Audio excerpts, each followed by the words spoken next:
All I'm saying is that the sphincter is a blunt tool for the focused work of hiding a fart. Welcome to the Brolic, Well, everyone. that was one introduction. Blunt force trauma, Yeah. the less known way.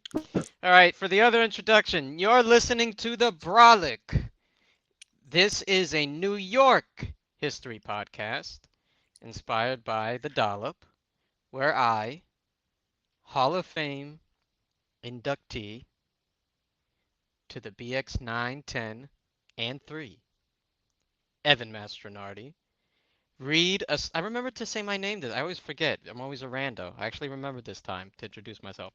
Read a story to my motherfucking cousin. It's a good one. Mhm. Chris, who has no idea what the story is going to be about, and purveyor once upon a time of the 4 train. Of the Fort Purveyor, yes. Brief stint, brief regular stint. You got on that green line time. I'll never forget when I decided I was leaving New York City. Like that same week, I had to transfer from the 4 to the 6 to get to a job somewhere in Midtown, Yeah. and like that same week, a guy attacked me on the subway, and I was like, right, fuck this, I I'm never leaving. got this full story. He just randomly started going Yeah, ham. yeah. Some guy decided that that I was just like standing too close to him in a very crowded subway car. Yes. And that was it. He just started hitting me, and I was like, "Cool, this is happening." That happened to me on the. But you didn't get hurt, right? No, I actually didn't think he was even going to start hitting me, and then when he did, it was crazy because he had this dude had a wind up, and it didn't go anywhere. Like it was like it glanced off me, and I was like, All right. "Okay, Good. are we all right? Yeah. Are you okay?" There was a. It was an assist. It wasn't a full hit marker. It was, and he had no backup, so nothing, nothing I happened to anybody. It was crazy. I was like, "Holy I shit, that's nothing." as a lifelong New Yorker, this man does not represent us. There's a lot of people in New York. It's the outliers that end up fucking it up for everyone, as it is in many places. But most New Yorkers don't like this dynamic where there's some. It's always a guy, and it's generally a guy who's I will. I don't think this is too far a throw. Is likely homophobic, and the notion of men being that close is already the radar's already going crazy. It's For already a him, yeah. problem. For him, yeah. It's just they don't No, I'll yeah. say for sure. I mean, to so having grown up near New York City, I didn't really have an appreciation for this until I lived there for a little while. Hmm. But really, once you're on the subway every single day, you really gain an appreciation for how incredible it is that like literally a million people or something ride the subway every day, and most of them don't start killing each other. Like Yeah. it's a really it's really an amazing feat of engineering amongst people that doesn't just happen because the amount of hatred you feel for literally everything when you have to This get on the is subway back home after work is yeah. incredible. But no one You starts throwing punches at random. Like that's a very rare occurrence. it is a rare occurrence, but it's like, you know, it's like the amount of shit that gets produced with a little bit of rat poison. Always a chance. Always a chance that rat poison's gonna get in there. Always a chance it's gonna get in your car on the green line. And it's just amazing how many people can ride the subway and just consistently hold on to this attitude of not getting too close, living in the most one of the most densely populated cities in the world. It really does strengthen your uh, I don't give a fuck muscle Yeah, you have like to. that. Being able to flex that and tune out literally Right. anything is such an incredible skill, you know. And Y- you will practice it if you have to be on the subway every day of your life. and this is after work. Generally something most of us don't get paid enough for and don't like. So Yeah. this Yeah. this experience directly this is why I'm No, saying it's really incredible. this experience directly precedes and directly follows something most people don't want to do. Yep. So anyway, this is why I'm saying if I can avoid it, I am for now semi-retired, and I hope And to be fully retired from the MTA after putting in my 30. this is why I know that guy was genuinely crazy or Mhm. strung out or something, because this happened on my morning commute. Like, the train was crowded. It wasn't that fucking crowded. You know what I mean? It wasn't like the afternoon where it's Yeah, just yeah, packed. You know, so to pick up to pick a fight with someone at 8:45 in the morning, bro. I didn't even have coffee at that point. I hadn't even no, woken up. you You got to haven't even reached your give me at final least an form. hour. You know what I mean? Yeah. I got to do. So, I so got to go this meet ha my team. yeah. Y- I a few days ago on the ill-advised BX10, I n- a woman was so it was packed and a woman was getting up, and as I'm getting up, part of my like satchel that I put my all my work stuff in, it it like went against because it's packed, so I have to move back. Everybody has to move back in order for this person to get up and leave. That just the whole engineering of the seats on the bus is just hot trash. But so everybody moves up, and my bag grazes something, and this guy just wows out, going crazy, like, "What the fuck, man? What the fuck, man?" And I turn around. What happened was he was holding one beef patty in a plastic container, like this, and the bag as I got up grazed said beef patty and probably like put it closer. Sir, I had no idea you're holding beef patty. Also, and he was like, "Well, you should have said excuse me." I said, "First of all, I did say I'm sorry. I don't. It wasn't intentional, but I didn't say. But I did say sorry. Second, I'm not saying excuse me to someone." Like, it doesn't make sense. You say excuse me when you're going past someone. I don't say excuse me to move a little back so someone else Yeah, come can on, get get with up. it, guy. This is how long? How long The you've been doing this for direction 10 years? How long has that guy been doing this I for? don't Like 50? know. He's older than me. The direction of the excuse me, the vectors here are Yeah, just no, all come on. fucked up. That's really a unidirectional fucking. Yeah, yeah.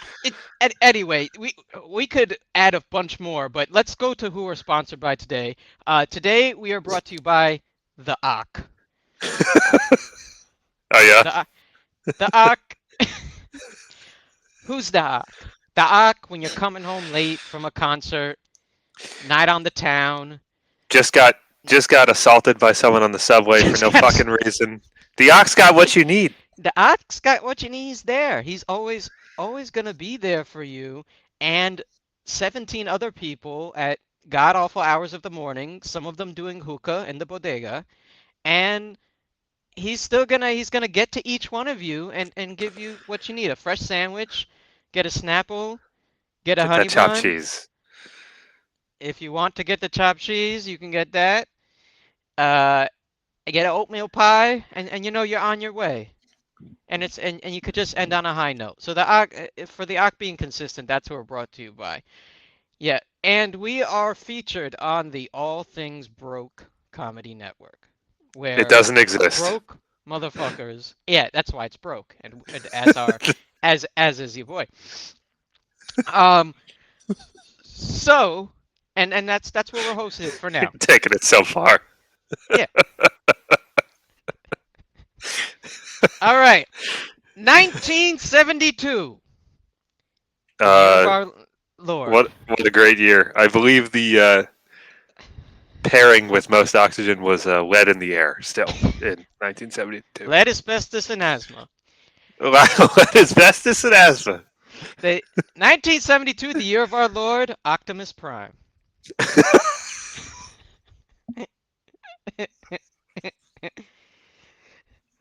On Staten Island, Oh no! New York, Now we got to go back. Jesus! All right. also known as Richmond County, also known as the borough of cops, firemen, Republicans, so many Italians and Trump supporters. I did not know it was called Richmond County. That is Yeah. all new to me. You know, Brooklyn is Kings County. That I knew. Okay. So, and yeah, one of the most redeeming qualities, of course, Staten Island is probably has some good cannolis. And Wu-Tang Clan. Some of the founding members were from Staten Island. So that's what they got. They also have the largest landfill garbage. They literally have the city's garbage dump in Staten Island. So it's like the joke is just there. It's like Yeah, why do that? Why do that to Staten Island if you didn't expect us all to shit on it? I mean, come on. there's really no coming back from that one. There's not much anyone can say Yeah. to be like, yeah, but sure, we got all the garbage, but we don't. Yeah, all right, bud. All right, I relax, Tony. It's okay. I mean, it's rumored that you could see the garbage dump or some remnant of it from outer space, from some level of outer space. And it's like you could see us cutting ass on Staten Island from outer space. I mean, you're gonna get if that's true, by the way, that is hilarious. I would love the NASA picture that shows something that it's probably the amount of what I think is probably the amount of pollution that is fucking skyrocketing from one location to the fucking stratosphere.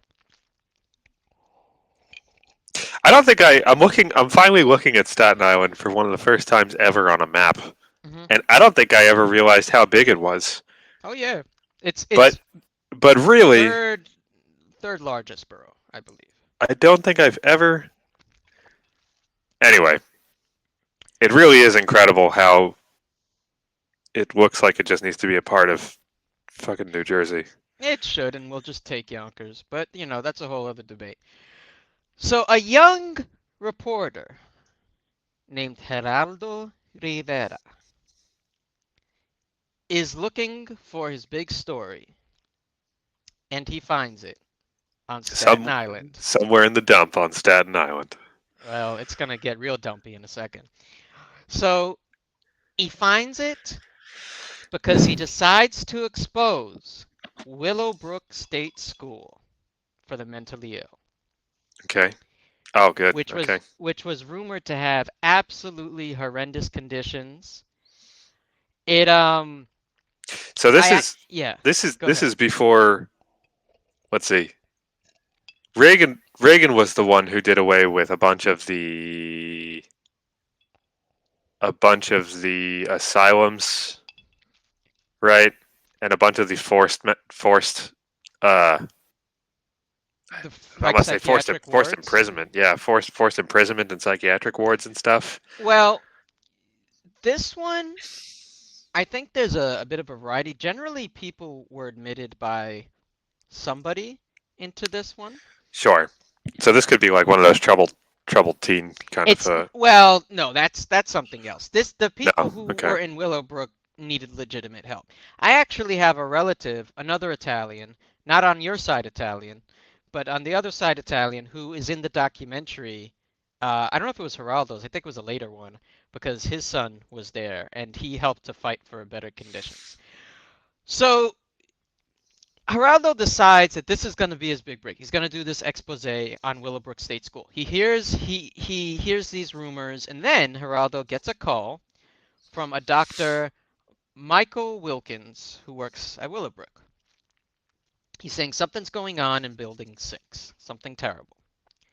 It's a huge property. If you look at Willowbrook, it is a chunk of Staten Island. I'm going. The, I'm the, gonna go the grounds, look this go up. ahead. The grounds are still there. I would say it's probably as big as the Bronx Zoo or Botanical Gardens. It's bigger than a college campus, or as big as a large college campus. It's a very, very large area. Quote from Geraldo: "The doctor had warned me. It was bad. It was horrible. There was one attendant." And so this is now he goes, he warned him, but he says it wasn't, no warning could prepare him for what he saw.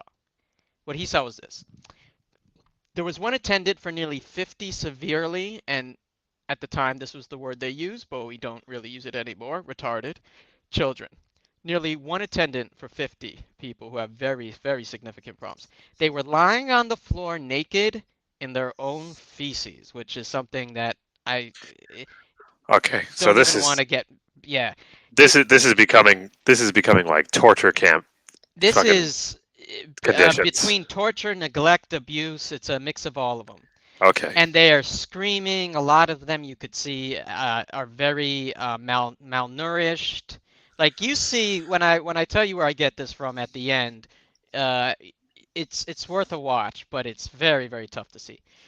It's they're making a pitiful sound, a kind of mournful wail that's impossible for me to forget. It smelled of filth, it smelled of disease, and it smelled of death. So clearly a place that has been long neglected and that has just allowed for these conditions for our most vulnerable populations to just build up and build up. Just some light investigative work. Yeah, what if he didn't get the tip? What if Yeah, yeah, for real. what Oh what my if he god. wasn't looking for his big break? I mean, how much so many of these things the breaks we find they're just happenstance.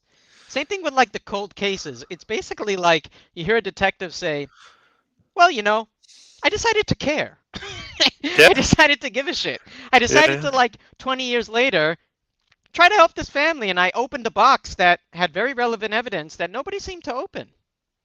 And it's like that's it. That's what starts it. It's like there's so That many things is. that just happenstance that these things happen. But It's anyway, it's almost as people were if complaining. you turn over almost literally any part of our society, you can find a lot of people doing some shit incredibly wrong. Right. Right. Exactly. And And the nobody wants people to the go people there. whose job it is to just go do that rarely decide, oh yeah, Right. let's turn over that rock. Let's see what the fuck Exactly. happens. Let's see all the fucking dirt and worms. No, people don't want to do that. But to his credit, I mean, we can talk about how he went off the deep end later on. To his credit, in his early part of his career, he did do a very good expose that really did lead to conditions that should have been known, being known on a national scale. Um, This is so Geraldo? Geraldo. Okay. This is So well before I'm Fox News. Yeah, oh, well okay. before I'm Fox I'm News. not at all familiar with this person. Geraldo Rivera, there's a bunch of stuff we could talk about with him, but he went on Fox News later in his career, and that's the chapter that's he spits a lot of nonsense. But Sure. but this part of his career was important. He really did shine light on an institution that a lot of people just weren't going to care about. A lot of people just Hmm. weren't going to care about how we treat our mentally ill, and he showed the humanity that people deserve to be treated like humans regardless. Hmm. And some people are most of these people aren't necessarily older. A lot of them are our age, younger, maybe a few in the teens. So a lot of people, like their parents, are dropping them there, and they're trusting them to be taken care of, and this is how they're Sure. being taken care of. You know. Sure. So how long after everything I said? How long after this video, this expose, do you think it takes for Willowbrook to get closed? I'm gonna say either 15 years Hmm. or it's a trick question and it's still open. Well, you were close. 10 years. Still a full decade. Okay. It took 10 years, even after this, for it to be closed, which is wild. Yep. And to an extent, it is. Well, we'll get there because to an extent, it is still open. Yeah, I'm sure the name lives on, and it's still Well, run from not the just top the down. But the name.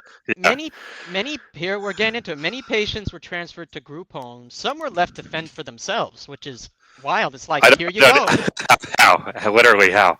go, go where? Oh, you're a person who needs constant 24/7 care. Great, here's the door.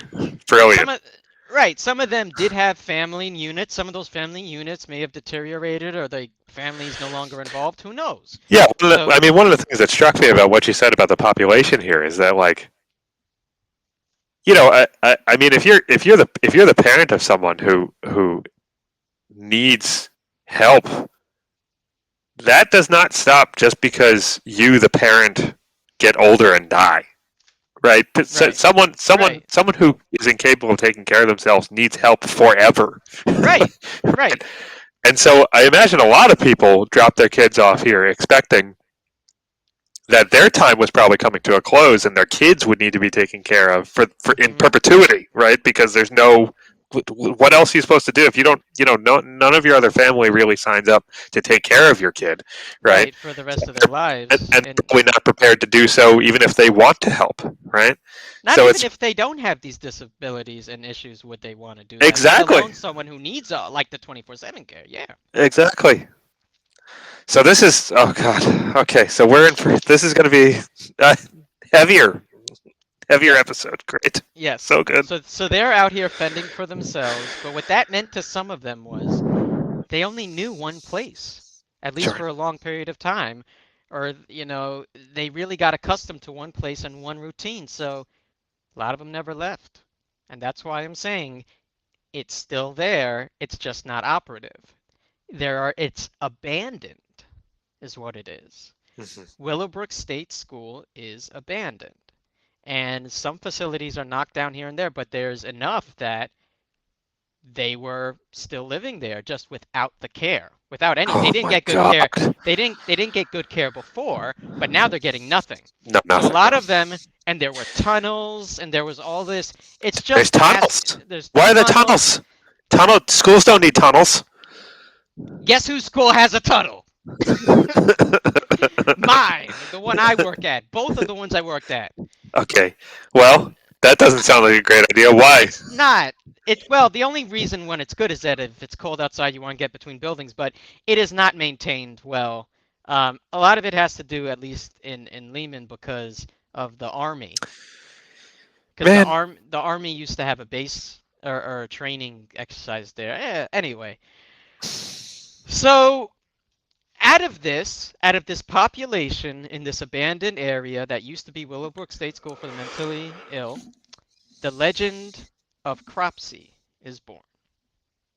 okay. Some said he had a hook, some said he had a cleaver, and they all said he would snatch kids and they wouldn't come back. That was the legend of Cropsey. Cropsey. Cropsey. Like a ghost of Willowbrook School. Well, not everyone made the connection, but it's certainly going to happen. Uh, July 1987. So this is 5 years after. So Willowbrook expose 72. Willowbrook closes 82, 87. Now we're at. Okay. So 5 years after.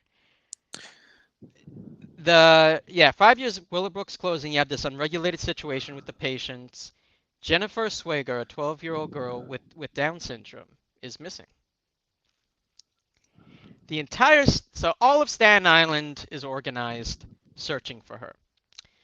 So many people, like the entire island is searching for her. Some are even willing to go into Willowbrook to This search is for her. this is a former resident of Willowbrook. No, it's someone's daughter Just, who lives on just Staten Island, but she okay. does have a disability. She has Down syndrome. Sure. But she's still, she was going to school. She was only 12, but she's, living her life and going through her childhood. And so she's missing.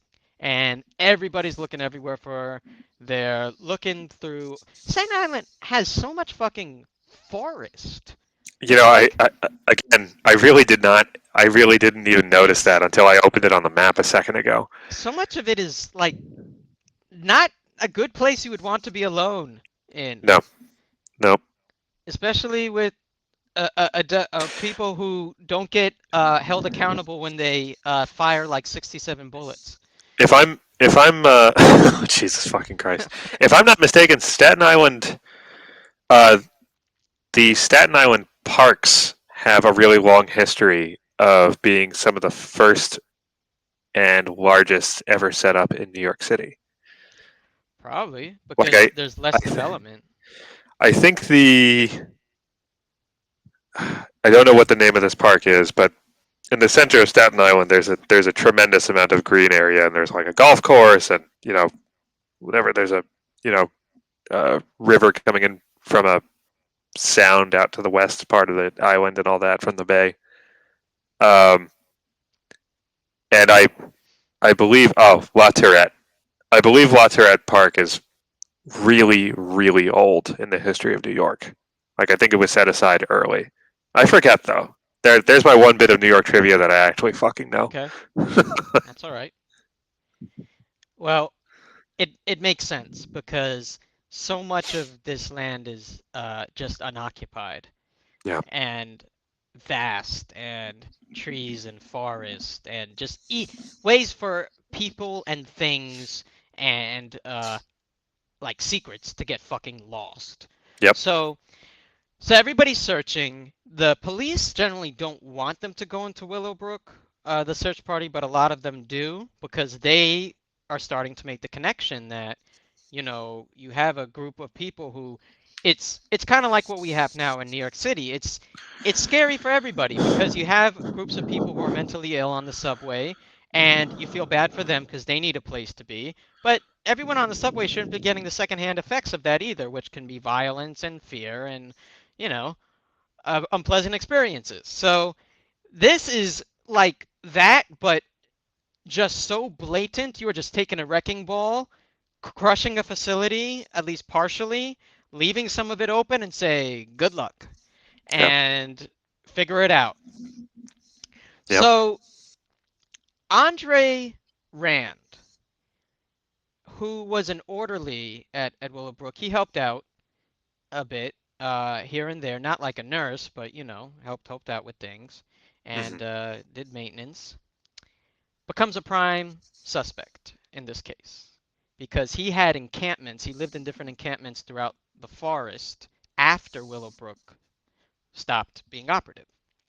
So this guy. Okay, sorry. So this guy had a job at this place. Yeah, and he saw some shit. He saw some shit.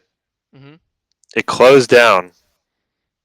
Right. And then he just donezo, out of work. Didn't have a place to live. Right. Nothing. Okay. So he's he's under suspicion for not having a home right now. For not having a home, for being a transient, for living in encampments in the woods. He's also, people see him around. He's not necessarily well. So he becomes like a figure. Staten Island is a much smaller population than the rest of New York City, even though it's very large. So the word gets around. There's this guy. He's wandering. I think he lives in the woods. He becomes a natural suspect. Yes, no, I left the facility with feces covering bodies, and it wonderful. I think it really made me stronger and helped boost my career. It was so good for me to learn. So, what type of adversity have you encountered? Yes, I'm just struggling to keep the voices inside of me. Right, yeah. Well, that sounds tough. What were your Every waking moment, I scream from my eyes. So, do you like a collaborative workspace? I don't know. I'm just like, how does this man go anywhere for an interview? That's the problem we have with so many of our homeless. Like, how do they even get a start? Way before this guy was homeless. Way before this guy was homeless. Way before that even happened. He's not. He was exposed to. I mean, obviously, he's not. He's not the victim, because that would be all the people who were sent there and needed to be taken care of and were not.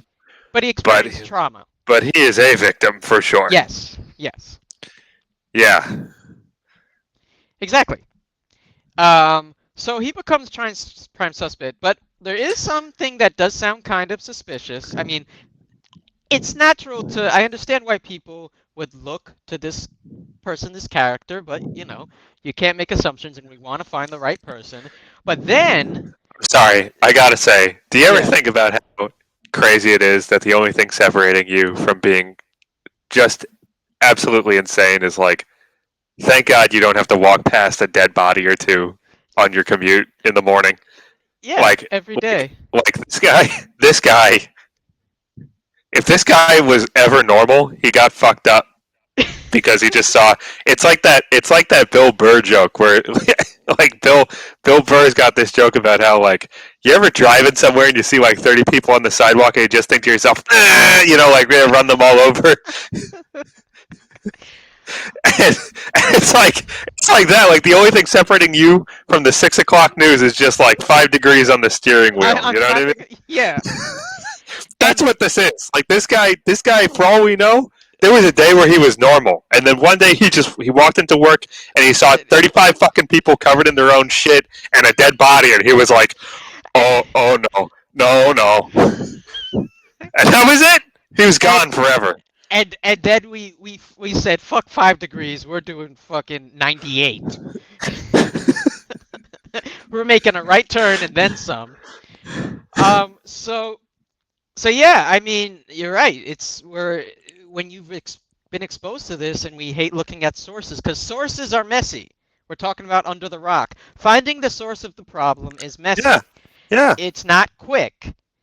It's like it's the same thing with the climate change. What is climate change? Because I see snow outside. It's so easy for someone to just see the snow and just leave it right there and not be bogged down in all the foundation behind it and just go with the moment they see this guy must be lazy.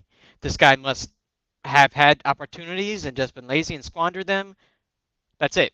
We don't need to change anything. He's just a bad apple. He's just a bad case. But that's not it. And even if first of all, if he had very debilitating and even violent mental issues, he shouldn't have been working there.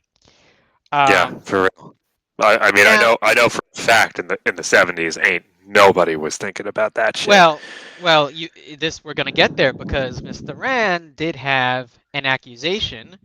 Actually, and he did go to prison for a period of time for molestation of a 9-year-old.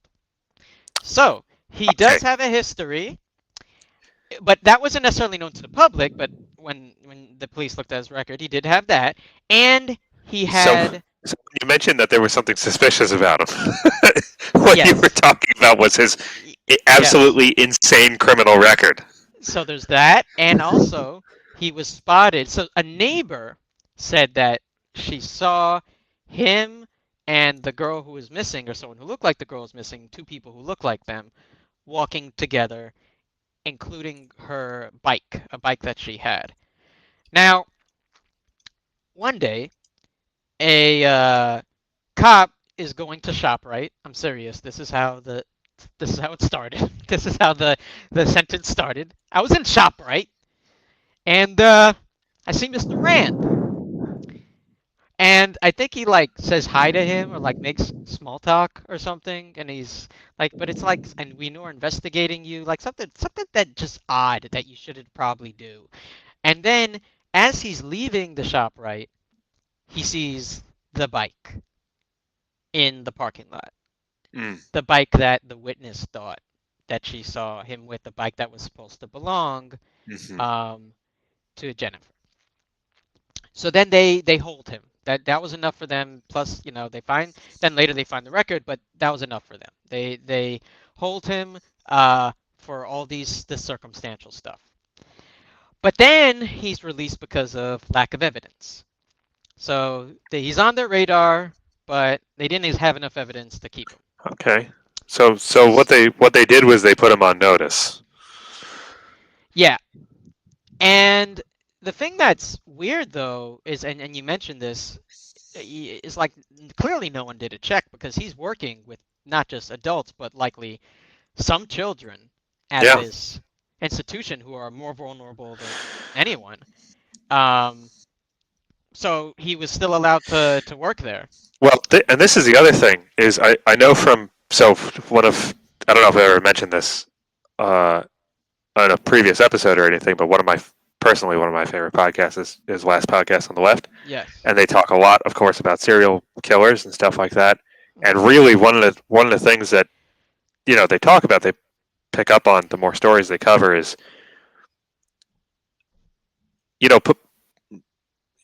it isn't just that we didn't have this hyper-connected information network right before the 80s, right? And certainly no one was really using the internet before the 90s. I mean, a handful of people were, but so what? Like it was universities and stuff.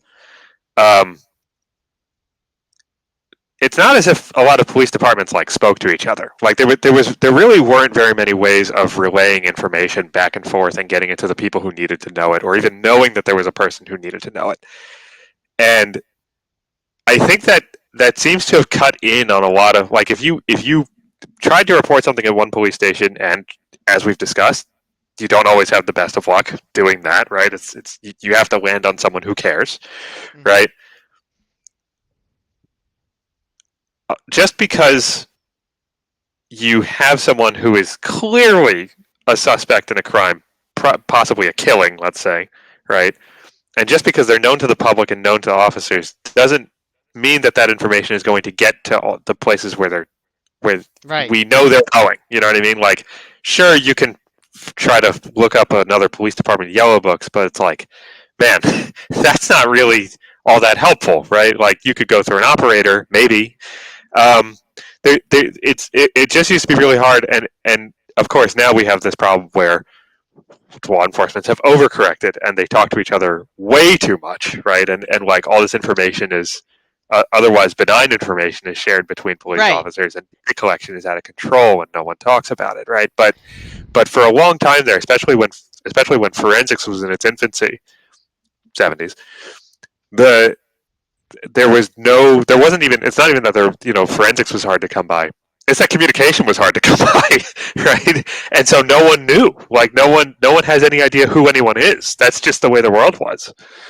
And and it's also based on, let's face it, the effort. What do they want to communicate about? Because if one of their own was shot, you better believe they are calling everybody. Sure. Even to this day, and even with all the information now, it doesn't mean that they use it. Um, I saw a case yesterday about someone within the same city of Atlanta, and it wasn't that old a case, maybe 10 years ago, but they had computers and databases and DNA and everything then. And they didn't communicate enough within the same city to connect a car with who owned the car and what happened to the owner who Yeah. died. Yeah. So it's also effort. And let's face it, a lot of these jobs, they don't want to do that. It's don't ask, don't tell.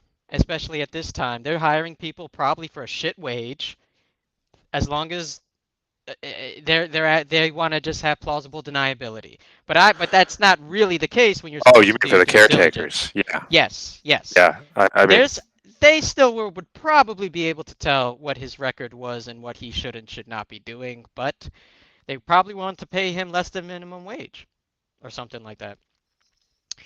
So they surveil Rand for 4 weeks, and they hope that he'll lead the police to Jennifer. He doesn't, and he's charged, but they still, after a certain point, I guess they reassess and decide we're going to try it again, and we're going to just arrest him again and see what we can hold on him. So 4 weeks after the surveillance, he's arrested and charged with kidnapping Jennifer. okay. All right. So I do love the idea. Of course, we're talking about a guy who lives in the fucking woods. So the idea that he can be surveilled for 4 weeks, we're not doing that electronically. I think This is a they sent Donnie, big fat Donnie, down in his like little shrub costume or something to tail this guy around. and the ghillie suit. The ghillie suit, he's like wearing a twig on top of his head. He's got a big loud radio. He's like, he's not. Then he's just eating a can of beans. And then every so often when Donnie Brasco here gets hungry, you just see the ghillie suit emerge from the fucking ground, go out, get a McDonald's burger, and then shit. come back and then go back in the God damn ground. it! I gotta take a shit. Fuck! I forgot to do this before I left the house. Just the leaves fucking just emerge from the ground. It's like, holy shit, what's going on? No, it looks like Andre stayed. I believe he stayed with a relative during this point. I believe he stayed with a relative. Somehow he got to a residence while they're surveilling him. All right. So then there's this image that becomes famous around this case of the quote unquote perp walk of when they bring the suspect out in that, like, 25-foot space between the entry of the precinct and the police car, and the media just takes Goes all the crazy. pictures. Sure. So he just looks absolutely insane in this picture. Right. So it's like when you see that and you put it on the face of a newspaper, that's your guy. He's guilty. Whether or not he's guilty, and not saying he doesn't have a good history, but we still want to get the right guy. So whether or not he was guilty in the public eye at this point. Okay. So after this, so when police, so later on, oh, okay, so Jim Callahan, editor of the Staten Island Eagle, at least as of 2009, it's a lot easier to think of it this way. I'm paraphrasing, as in this guy, this monster, this crazy person in the woods. A lot easier to do it that way than it is to consider someone you work with, or someone that's your neighbor, or someone around the corner. Mm. Because then when the police were asked if anyone else were investigated, they pretty much said uh, that it was kind of like an opposite procedure. We found Rand, we thought it was Rand, we needed someone to take us away from Rand, instead of seeing who else from a pool of individuals may do this, who else in the area has a record or similar crimes, who else was near this person at the time. They didn't do any of that. They just got Rand based on the witnesses, stuck with him. The Okay. classic, yeah, Guilty until proven innocent kind of a situation. yeah. But everybody's asking, so if Rand's in custody, where is Jennifer during this time? He's in custody. Where is she? Right. We got the And guy. Where's the we got girl? the guy. Yeah. So a searcher near Willowbrook Park.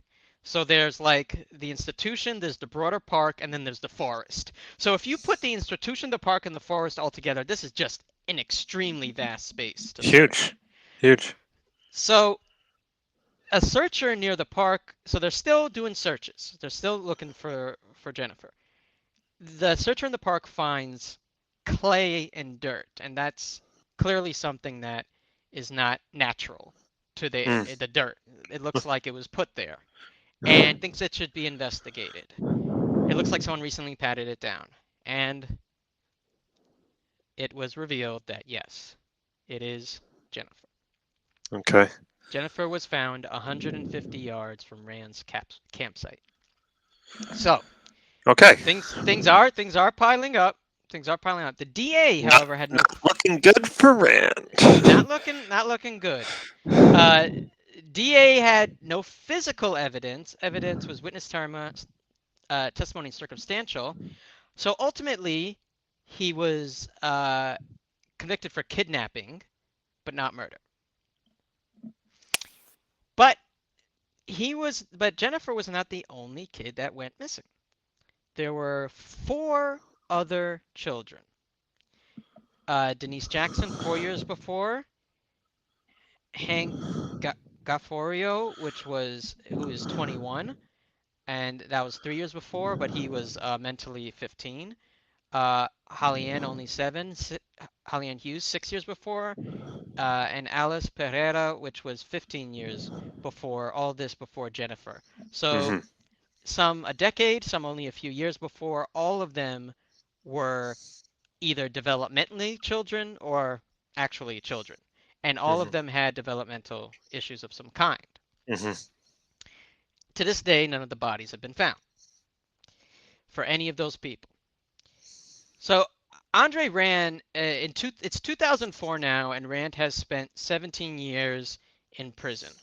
So he goes on trial again now, but for Holly Ann Hughes, one of the other disappearing girls. Why now? So Why did they see fit to bring him charges for that? because they feel they have enough this is what we were talking about earlier. It's like someone decides Yeah. there's enough pressure, someone cracks open the box with the cold case and looks at it like a full human being, not just the box.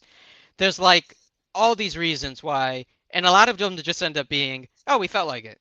Oh, we put effort into it. But Oh, is someone is that believed what in the happened case. here? Well, the parent has always been pressuring them, and feeling like their child. The parents always felt like while Jennifer started this investigation into Rand, it wasn't thoroughly done for their family or any of the other families. Sure. So finally, the police decides to reopen it. Okay, so he goes back on trial for Holly and Hughes. Rand was interviewed and released in 1981 on the day of her disappearance, of Holly and Hughes' disappearance. And he was also seen in the area. More on that later. So where he is now in 2004, he's also. Oh, that's the other reason, right? The other reason is because he's very close to being released, to have the chance of being released. I see. So he's 4 years away from parole, which could, if they see fit, grant him the ability to be released or get a lesser sentencing in like another institution that's not really a prison. So that's also a big reason why. And because these trials take forever, you want to get this process started, earlier. Sure. Sure. So Andre Rand's aunt lived where Holly Ann lived. So he would visit his aunt in the same place that Holly Ann lived. So already there is a connection there. And he was in his aunt's place the day that Holly Ann disappeared. The day Holly Ann disappeared, she goes to the deli to pick up something, and that's where she's last seen.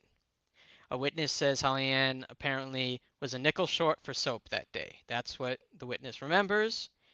And in addition to this, in addition to Holly Ann, to go to some of the other missing cases, Hank Caforio was seen at a diner where Rand was seen as well, either the day of or close to him disappearing. So Rand is starting to have sites and connections that are getting very, very coincidental, at Just least, a lot of to all of these proximity. people. Yeah, to all these people. So that being said, there's mixed opinions on this. Some people still feel like he was a guy who society would perceive as dangerous and the type of person who would do this, and they went right for him without doing further investigation, and it could be someone else. A corrections officer actually thought Rand was innocent and called him a martyr for missing children. And some people believed that he also had help. So even if he is guilty, did he do it all by himself? Was some of the help from former employees from Willowbrook, some of the other homeless people after Willowbrook? So, and a resident even claimed, that's right, this is another thing, that actually I believe was substantiated, that Rand did one time drive a bus with a bunch of kids in it, like claim he was going to take them somewhere, and drive them in a bus, in a school bus. And then, according to the guy, he says like he realized that he couldn't really get away with it or something. So then he either abandoned the bus or dropped them off. He didn't go through with it, but it sounded like he was conflicted with getting away with it more than it was like a crisis of conscience. Getting away with nothing in particular. We don't really know. Kidnapping us like 7 kids in a school bus. Jesus Christ in heaven. So and it is kidnapping because even if the kids are getting in the bus, they don't know who the fuck this guy is. The guy's telling them, who knows? They'll take them to fucking Rye Playland, which you shouldn't go to anyway. But it's like he's telling, he's trying to do what they always say a creepy guy does. The guy says, here's some candy, don't get in the fucking car with me. Yeah, and he's just given a bus full of people who have no idea what's going on. What the fuck is a man driving a bus full of kids with? I mean, if he's not a bus driver. So it's like he has no reason to be here. So there's clearly a lot of suspicious behavior. But some people, still suspicions arise. Some people think the body was planted after Rand was arrested because they feel, well, why did they find the body right after he's arrested when this whole area was searched already? And it's like, it's true, but it's a huge area. These searches are, how thorough can you be? I think that's an awfully big stretch to assume that someone found the body, said nothing, and then planted it near this guy's camp. That's a lot. It's a lot. We know the police plant evidence on people when they want to, but to say that they had a body all along. Yeah, I don't know. To say that they found the body, preserved it, did something with it, I don't know. Yeah, Staten Island, because this is the thing with Staten Island, right? It's not just that the cops are also in the community, and everybody knows a cop.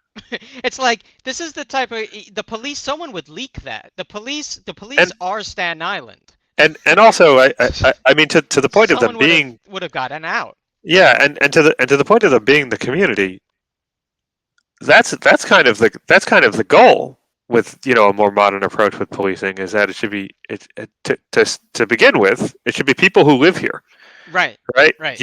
The It people who is police your neighborhood should be members of your community, of your right? community, care for them, have an investment, a stake. Yes, exactly.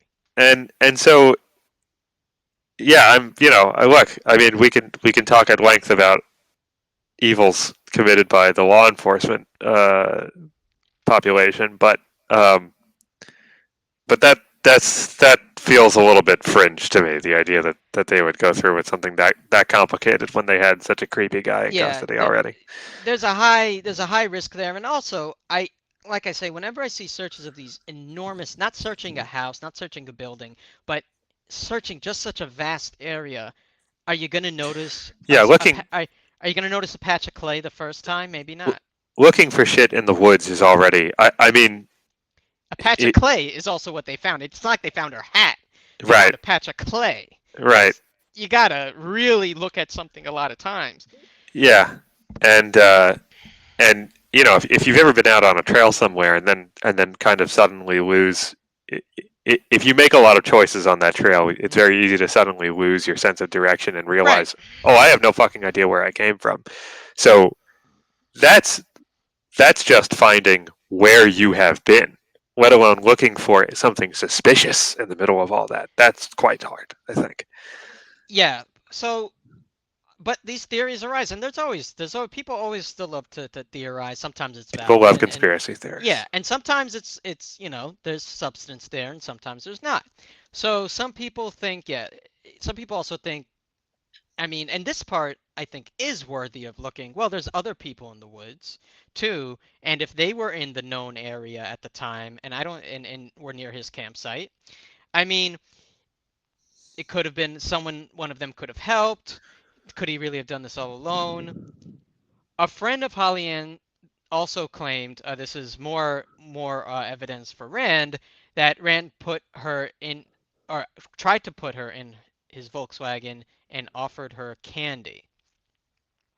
So even before taking Hollyann, this guy's been trying this a few times, even before the bus thing. I don't know if it was before or after the bus thing. I think probably before. So Jesus. he's not, if he's innocent, he's really not helping his case. Yeah, And this guy's not on the up and up. Yeah, no, there's no. and the fourth girl, Alice, he worked as a maintenance man in the building that she lived in. So Th- each person who went missing, he has a connection to. This is turning into a fucking X Files episode. Like this guy this yeah no no it's it's I'm over it. it's too many connections. At the very least, you got to say this guy, he may have helped the kidnapping. We don't know if there was someone else who killed someone, but he clearly saw these people and made some sort of mental connection in his head, and it's very likely he acted on it in some nefarious way. But there's still, but when with that investigation, people didn't. Again, the focus was on someone, and at that time, it wasn't Rand. It was on Alice's father, who I think moved out of the state and maybe even the country. And it's like that's who they decided to look at. So they didn't even look at Rand during that time, and he may have Wow. had it, and he may have even had his record there. Yeah, because once they get their man, this is why I'm saying even when the police are right, sometimes they're wrong. Yeah. It's Yeah. like it's like you I get it. You may have eventually gotten this person, but not always for the best reasons. Like you should have put all of these things together, and that led you to him, not that I mean the yeah, price of doing it wrong is insanely high. right, right. So, but there's other theories that get more explanation. Retired detective D'Alessandro says Andre was into the occult. So it's not enough that he's maybe mentally incapacitated in some degree and has a record. People love, especially if you're religious, they love to say something had to do with devil worship.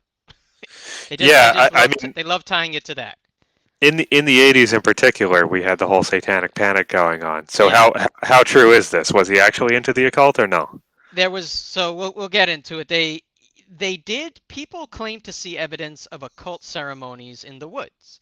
Andre's in the woods, but the woods are fucking huge, and it doesn't mean that it happens in your this huge premises that you necessarily participate. So, Andre's friend said Andre's friend, who was interviewed for this, did say he didn't believe that he's in devil worship. So, but there's a mysterious letter that was sent to Jennifer's family. This was the first girl who went missing. That said that Andre was with the Church of Process, which was the same one that Berkowitz was or claimed to be a member of, and said it was the motivation for his crimes. So it's kind of easy. I'm not saying I, I don't know the intentions behind the letter and who wrote it, but it's also an easy letter to write. It's also an easy thing to say. Oh, this serial killer who is a part of this thing, why don't we say this guy's a part of it? Because I don't like devil worshippers. And let's just mail it to this poor family who just lost someone. Hmm. So it's like you don't. There's not really much there, but there's enough. Again, circumstantially, do they meet here? There are sightings or witnesses say they saw cult ceremonies within the woods in Staten Island. They did interview him. Oh, and apparently, um, right, it's the same one that uh, inspired Berkowitz to commit these these acts, and part of it is providing children as a sacrifice. So also the fact that children are involved in this church's ceremonies also is of course going to scare people. So they they may just want to tie his involvement in this to something bigger so they can make a comment on that as part of the satanic panic. Hmm. So another detective, though, disagrees and says no evidence. So even between the NYPD, there's splits here. Okay. Transcripts also said they interviewed Andre. He denied having any involvement. So Staten Island also is home to a farm colony, as they call it, where tuberculosis patients were housed. So just between the garbage, between the huge institution that's Oh. neglected, between the place where all the TB patients were, it's just someone said someone in the documentary was saying Staten Island is a place that we as a city put people who, we don't want to deal with, essentially. Yeah. That we want to segregate, that we want to put away from rest of society. We kind of just throw them there.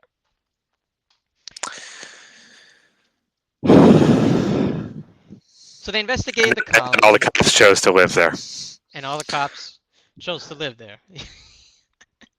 So they investigate the colony, um, and you know where they were supposed to be, but they don't find anything linking Rand.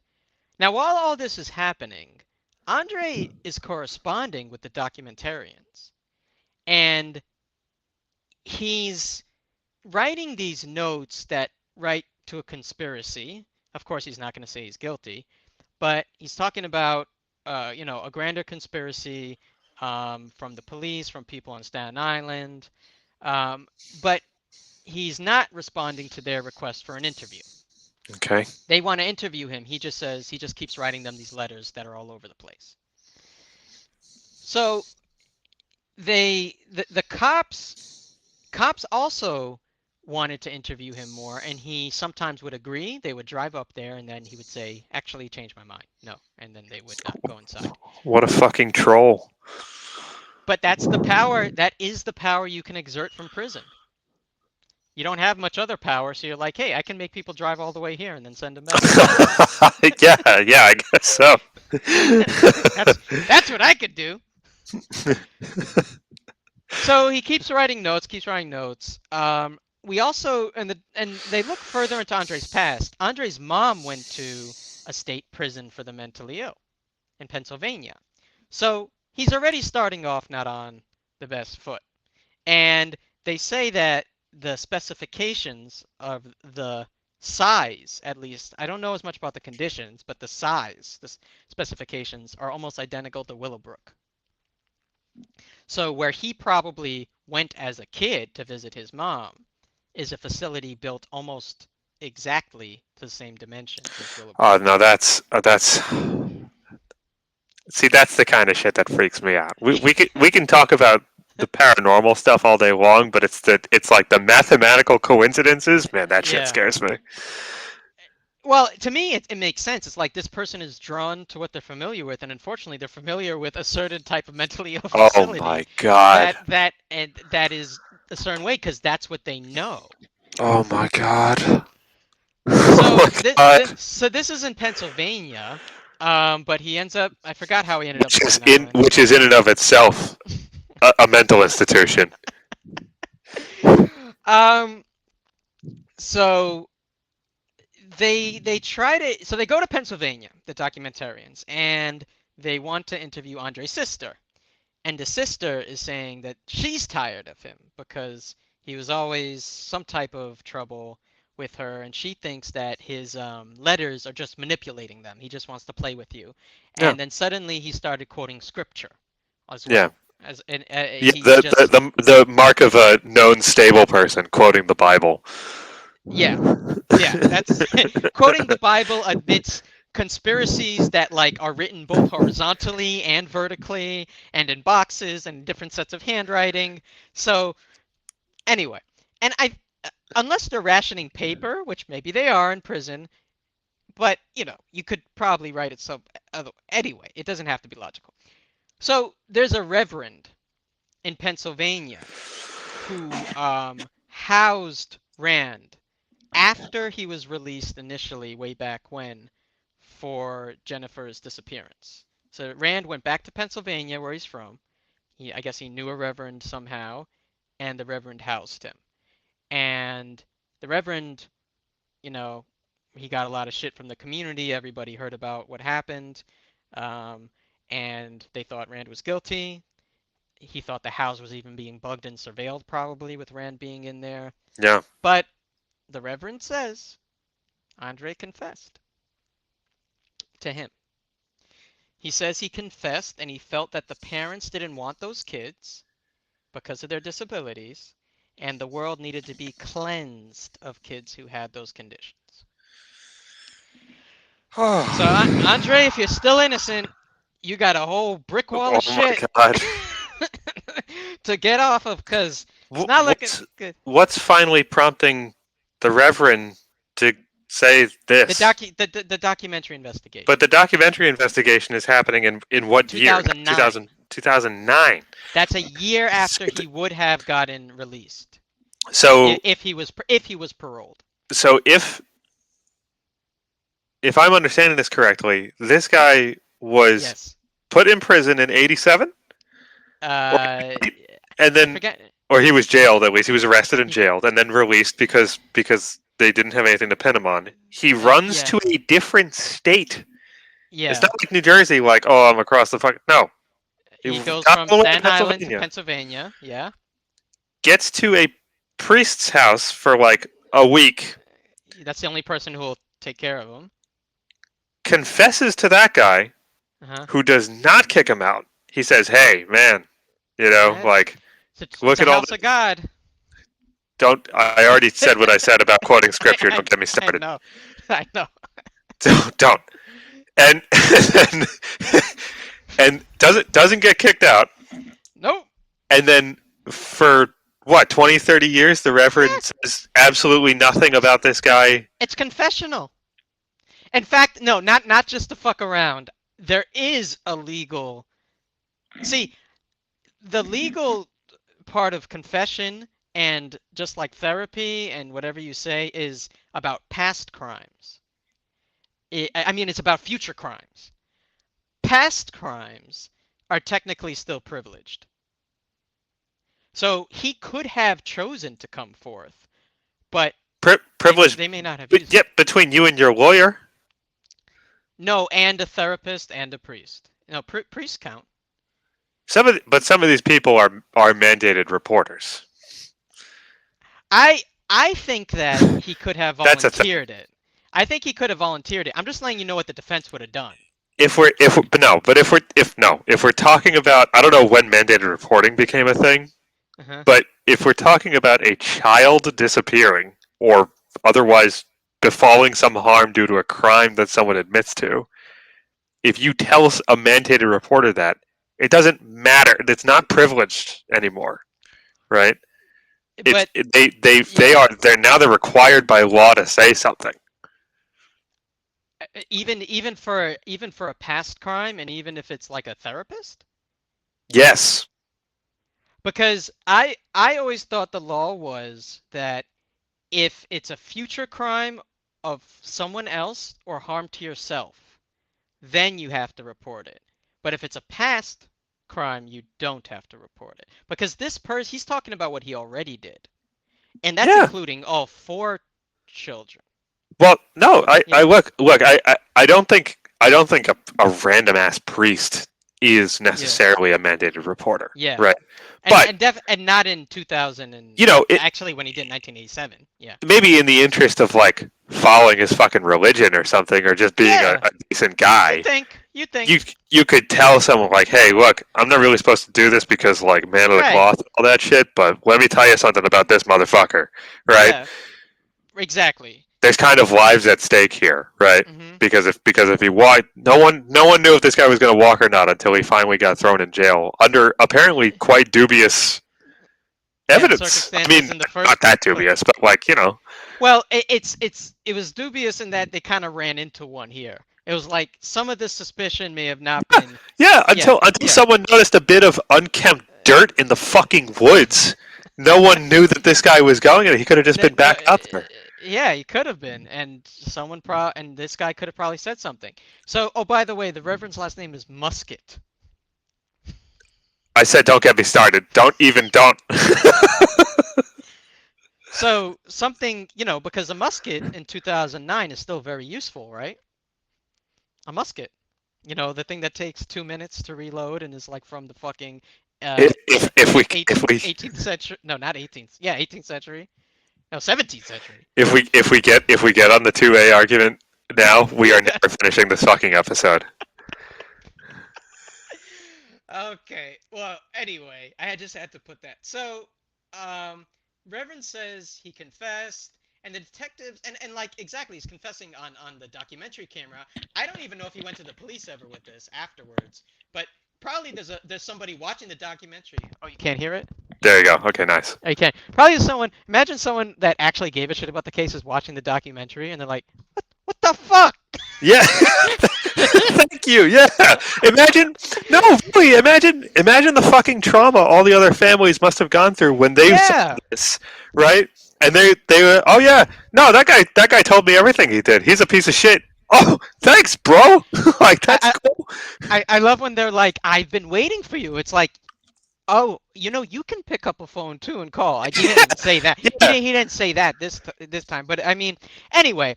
So sorry that both of my devices are about to die. So I'm just making sure I can plug shit No, in. no, all good. Listen. We don't have an IT crew yet. No. We're sponsored by the All Things Broke Network. We're not getting that. Right. Right. We're not getting that Right. The technical the assistance the at this time. ATBN. So the detectives decide to do something that also see. This is what I'm saying. You know what the best um example of this is? Kind of I'm so the. scared. Have you seen the details? Have you ever really seen some of the details of the OJ trial? Really? No, I haven't.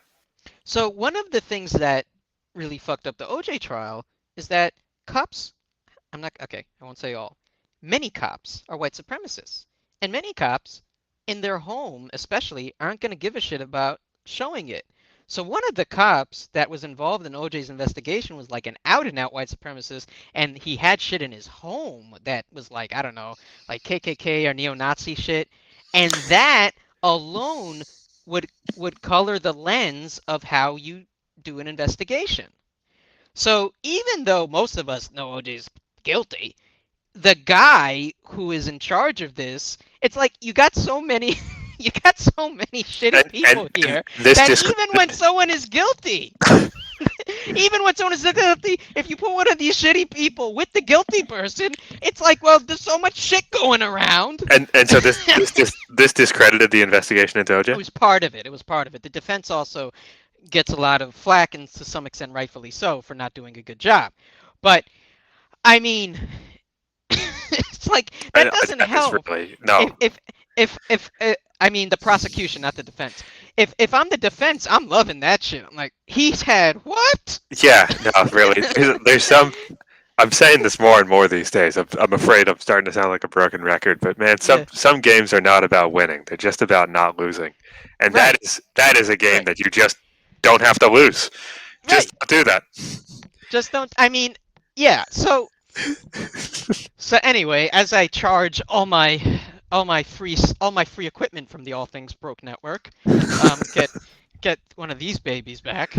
Hell yeah, nice. One of these bricks. So the cops say they're gonna do something that probably in court would not hold up.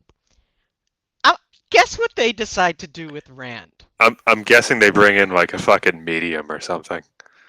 You're getting there. A séance? No, but think about what else could affect Rand's psyche in a very negative way. Bringing his mom in. She's dead, but so definitely it would if that happened. Bringing his mom's corpse in. That would. We're getting there. We're getting close. No fucking way. We're warm. Oh but no. Not that. Not that. Oh, Not God. that. Not that. Okay. Not that. Okay. But we're getting. I said warm. I didn't say scalding hot. As But long we're as getting. they're not bringing the fucking victim's body into this. Jesus Christ. I would have started that- screaming. Okay. No. But what else could trigger that and is related to all of this? That clearly Rand has a connection to. That's kind of creepy, as we discussed. Like what? I mean, please don't tell me they're going to bring him back to the facility or something like that. Basically, they're going to take. They took him, but in a tricky way. In a tricky way. They brought him to a hotel, but they brought the facility to him by taking a tape that had some of the. I was gonna say greatest hits, but it's not funny. The worst conditions, like I think they showed From him from the investigation that I think they either showed it from the documentary or some of the raw footage, but I don't know if Rand may have likely never saw this fucking documentary. He lived it. no, but he he's lived in the also- fucking woods. But he's been away from Willowbrook now for a while. He's been in prison. I think they did. Yeah, I think the cops did this. I'm just trying to get the timeline here. Did the cops do this before he went to jail for Jennifer, or when he was gonna go to jail for Holly? Oh my God. I think they may have done it after. I think they may have let him have a day in a hotel, like fuck with him a bit to get him out of jail and let him spend a day at a hotel, and then they come in with the tape and they play it. And Is that captured on video somehow? hopefully not.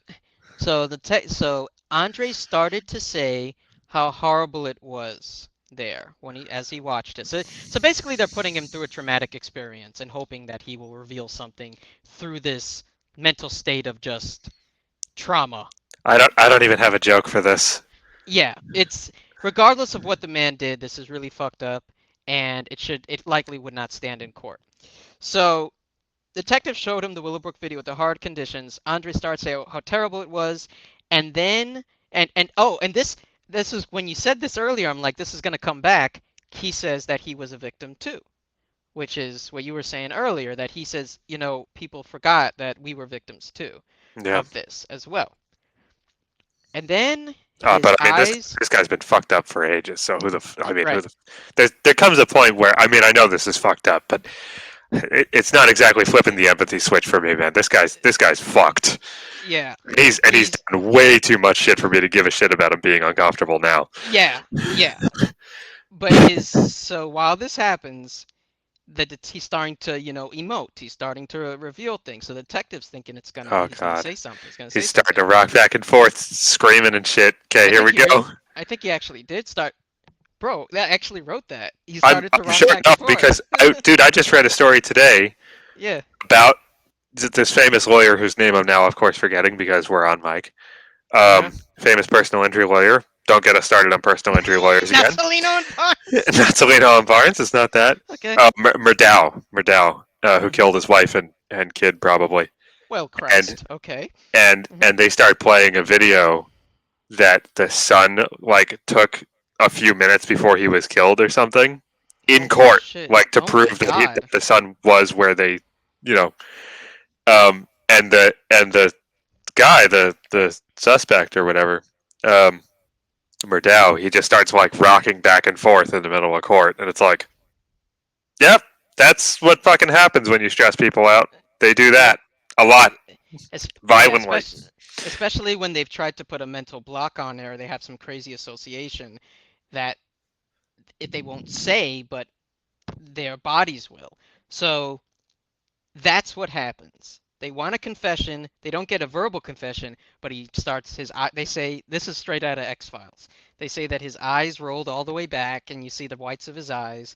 They say that he started to drool, and he started to rock back and forth. This is also literally an X Files episode to a certain. I've been watching it recently, and This is a there's human X-Files episode, yes, which yes is more that scary because no, it's it's real. it's terrifying, and but there's an episode of that show where they're like, okay, well, Hmm. we want to try to solve these child kidnappings, and it's an extremely dark episode, and has Yeah, very little to do with anything paranormal.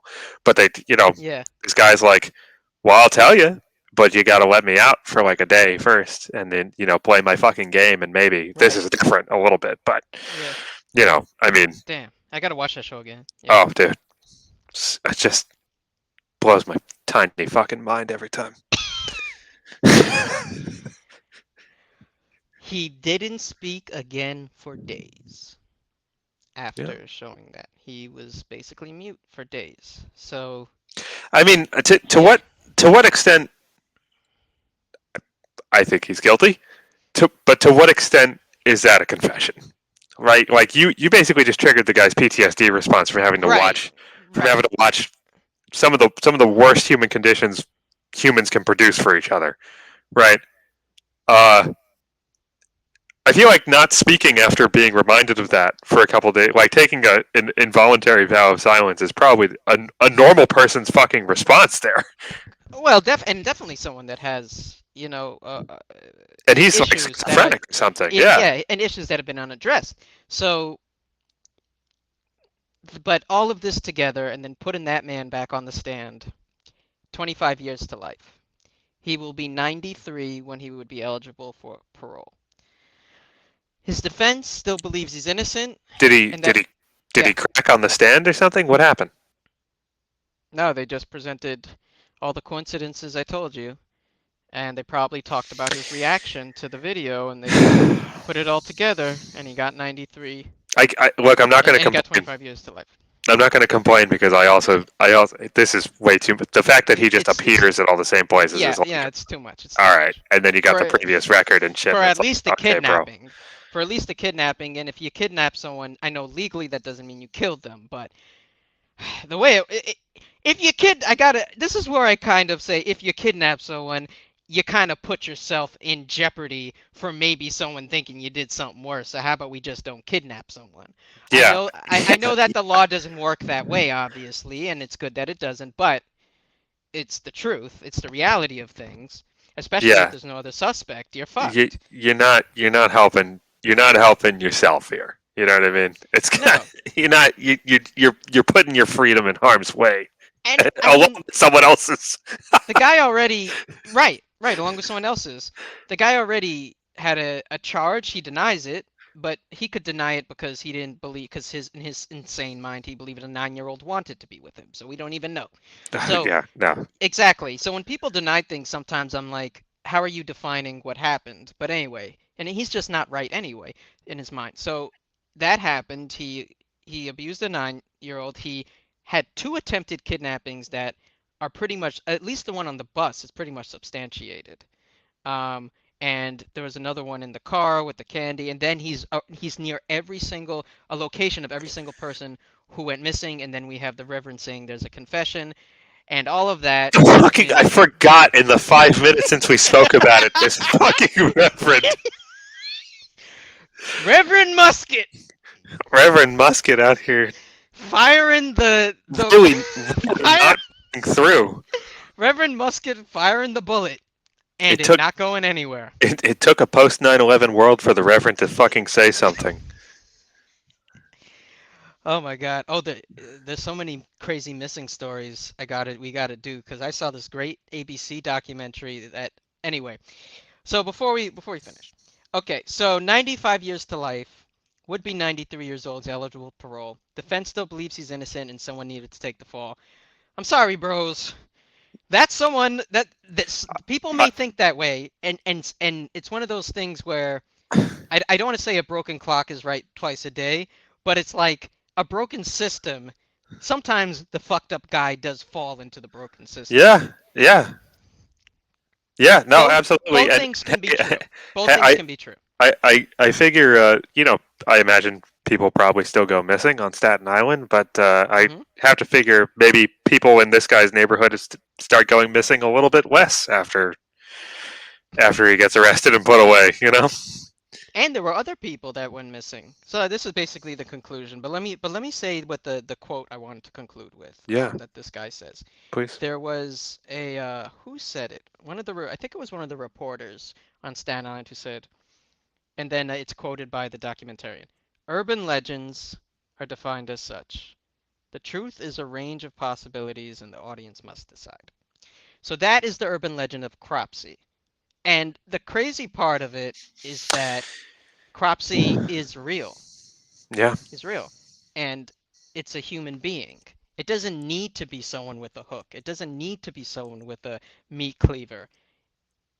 it's It just some just can fucking be guy apparently a following guy. kids around. Like, how did no one notice that? That's the other thing that drives me fucking crazy. And this is why This I is like densely populated areas. because, but no, but even I mean, this is all Staten right. Island has pockets where you could probably get away with that. Not Manhattan. I mean, Manhattan, yes, too, but it's less likely. Look, I get that there's boony, you know what I mean, like Yeah, yeah, parts yeah, of Staten yeah, Island, yeah. but it's still a part of New York City. It I'm is. sure there's plenty of people around. I get, yeah, Queens has suburbs, whatever, but like, Mhm. man, you're telling me this 15-year-old girl is going to a convenience store to buy No, soap? she wasn't 15. How old She was was she? like six or Oh my seven. god! Oh my fucking god! And no one notices the smelly fucking vagrant following her around with probably like a missing finger or some shit, being like, "Rah, rah, rah." No one noticed that part of the Well, guy I like well clumsily hiding behind fucking corners and outside windows I waiting know. for her. Well, people did notice him, and a few of them did say what happened to them or the attempt. And with Jennifer, they did. There was a witness, but she saw it from her house. And I don't know. If I saw a weird old guy with a little girl from my house, I would immediately call. I mean, I guess the police, even though it's a fucking Russian roulette with those guys. But I would call somebody. Look, man, there's moments. Look, I'm not a fan, but Yeah, but there's there's times moments where where somebody got to get on the case. Yeah, yeah, you want to call someone and you right. want them to show up right now and also maybe have a gun. You know what I mean? Look, Well, or at I least to take something that could take a dude out for a period of time. It doesn't have to end the motherfucker, this but it could okay. take the dude out. This guy following this following Yeah. this 6-year-old No, girl no. to go buy For fucking soap. Okay, yeah, I'm on the phone.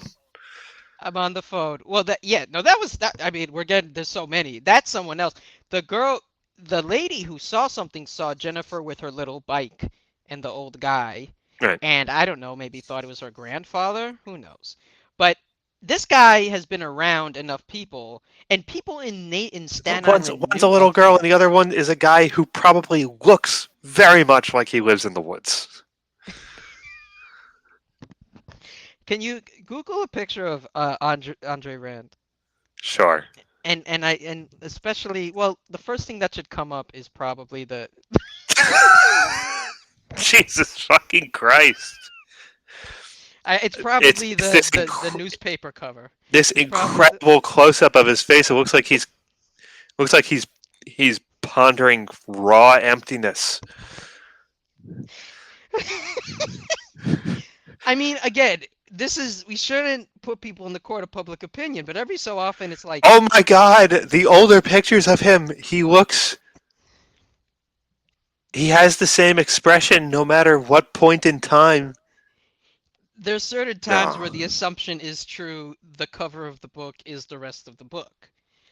Should that be how the law operates? Of course not. But does that like this is the thing I have sometimes again to arguments with people about. It's like we can't have uh our beliefs be so fragile that sometimes you do judge a book by the cover. It is right, but that doesn't mean you should judge a book by the cover. You know what I mean? The incident can exist that this guy who you would look at and say, yeah, that motherfucker probably did it, the legal system can't operate on that, but sometimes shit aligns. Sometimes the guy who looks like he did it, sometimes like Jerry Seinfeld said, sometimes you couldn't cast a better guy than Harvey Weinstein. You couldn't go to central casting and get a guy, pick a guy to do what Harvey Weinstein did and pick one who looked better than Harvey. He looks like the guy you would pick. Sometimes that happens. Epstein looks like the motherfucker you would pick. They both look slimy and weird and that they take advantage of people. Sometimes it checks out. Man, that is yeah. What a mug. I mean, it's what I look at this more is the broader point of we don't need horror. We are the horror. It's like it was like from that House of Cards. He says, "I don't. What is it? I'm not afraid of terror. I make the terror." It's like something like that. Like I wish we had like that's why I think that's why as I got older I just stopped like horror movies stopped scaring me after a certain point because it's like when you get older you realize no they're among us.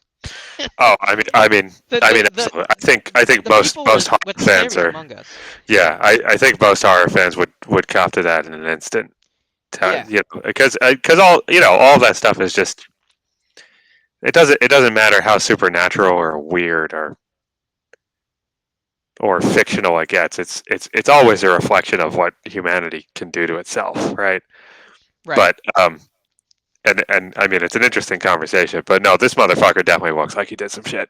That's all there's He that's all there he is to yeah, this. looks and sounds according to Mr. Musket. The musket sounding off. It looks like I'm going to ask you for sources on this one because it looks like there's also a film called Cropsey.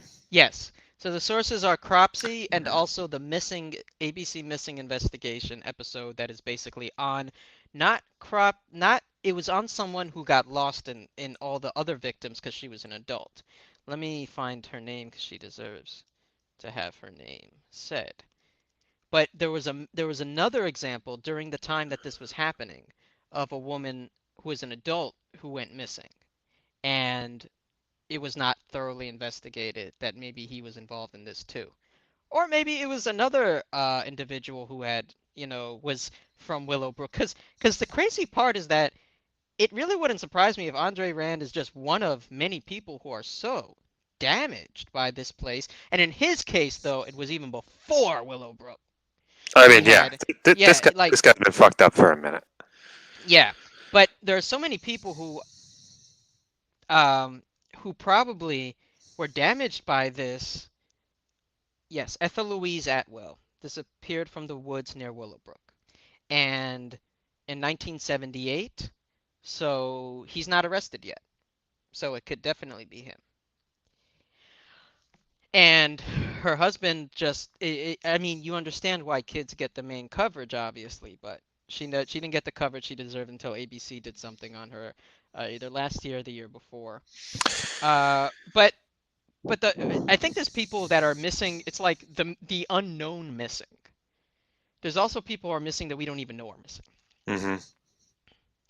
For all we know, Andre Rand could have also harmed other people who are in the middle of the woods and have no recourse and no family. I mean, imagine For all we know, yeah, this guy's getting this attention partly because Willowbrook got attention, which made Willowbrook close down, right? hmm So just imagine the kind of shit that was going on in there with no supervision, yeah, with no. You mentioned uh, super early on in the story. It's like 50 to 1 residents to yes, that's caretakers, what right? Geraldo Rivero said. For every 50, he saw a caretaker. So look, like no one. It takes one person being kind of checked out of that job to make one person Yeah. effectively responsible or able to harm 100 people, right? hmm One person has to check out of their job for that Yeah. to make that a reality. Uh,